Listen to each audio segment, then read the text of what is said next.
Welcome to சுடர் கருணை பிரகாசம் சேனல். வாங்க குட்டி போண்டாவும் கார சட்னி தாங்க பார்க்க போகிறோம். அதாவது சட்டுன்னு உடனே நமக்கு சாப்பிட்றதுக்கு தோணும் சில சமயம்லாம்.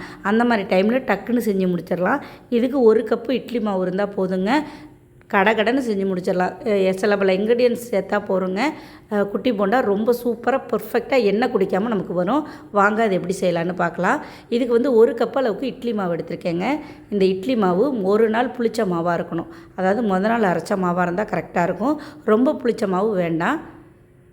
இதால் அதாவது மெஷர்மெண்ட் கப்பால் 1 கப் எடுத்து வச்சுருக்கேன் நான்.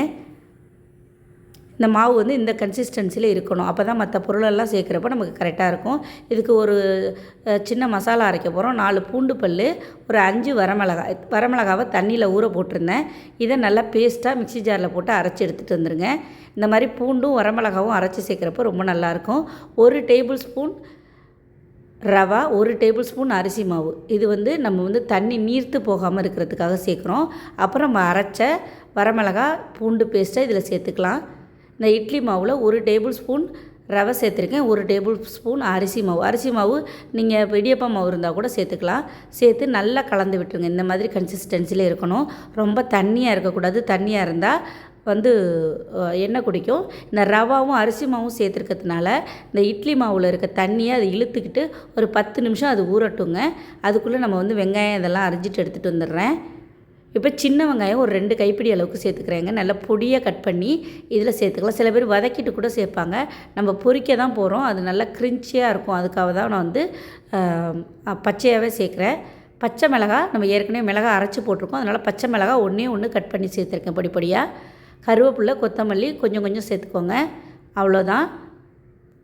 இது நல்லா கிளறிக்கோங்க. நல்லா கிளறி இந்த மாதிரி வச்சுக்கோங்க. போண்டா போடுற அளவுக்கு திக்காக வச்சுக்கோங்க. ரொம்ப தண்ணியாக இருந்துச்சுன்னா நம்ம எடுத்து போடும்போது ஷேப்பு வராது, பட்டையாக போயிடும், டிசைனே வராது, குட்டி குட்டியாக வராது. அதுக்காக இந்த கன்சிஸ்டன்சியில் வச்சுட்டு இன்னும் மேற்கொண்டு ஒரு 5 நிமிஷம் ஊற வைங்க. அது நல்லா ஊறி வந்துடும். இப்போ எண்ணெயை கடாயில் ஊற்றி ஒரு 1/2 லிட்டர் அளவுக்கு நான் கடலெண்ணெய் ஊற்றிருக்கேன்.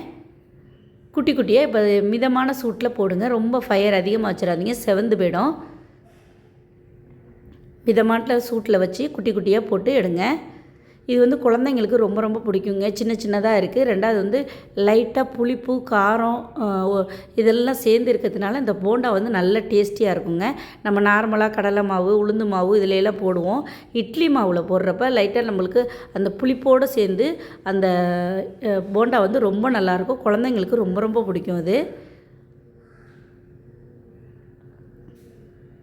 நல்லா செவந்து வந்துட்டு பாருங்கள். இந்த மாதிரி செவந்து வந்ததுக்கப்புறம் நல்லா கிறிஸ்பியாக இருக்கும். நம்ம ரவை போட்டிருக்கோமா, மேலெல்லாம் அப்படியே அந்த ரவை அப்படியே முட்டாக இருக்கும். பார்க்குறதுக்கும் நல்லாயிருக்கும். நம்ம கையில் எடுத்து உடச்சோன்னாலும் அப்படியே கிறிஸ்பியாக இருக்கும். உள்ளார சாஃப்டாக இருக்கும்.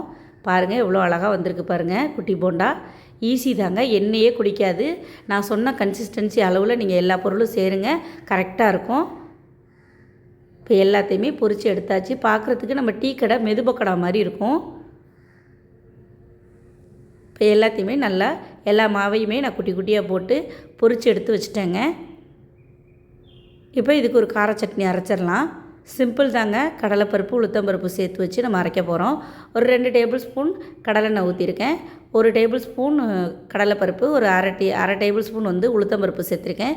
ரெண்டும் நல்லா பொரிஞ்சதுக்கப்புறம் ஒரு 5 வரமிளகாய் அதை சேர்த்து வறுத்துக்கோங்க. ஒரு 2 பெரிய வெங்காயத்தை கட் பண்ணி சேர்க்கணும். ஒரு 5 பூண்டு பல், 5-6 பூண்டு பல், வெங்காயம் ஒரு 2 வெங்காயம், பெரிய வெங்காயம் சேர்த்து நல்லா வதக்கிட்டு, இது நல்லா வதங்கினதுக்கப்புறமா கொஞ்சமாக கல்லுப்பு சேர்த்துக்கோங்க.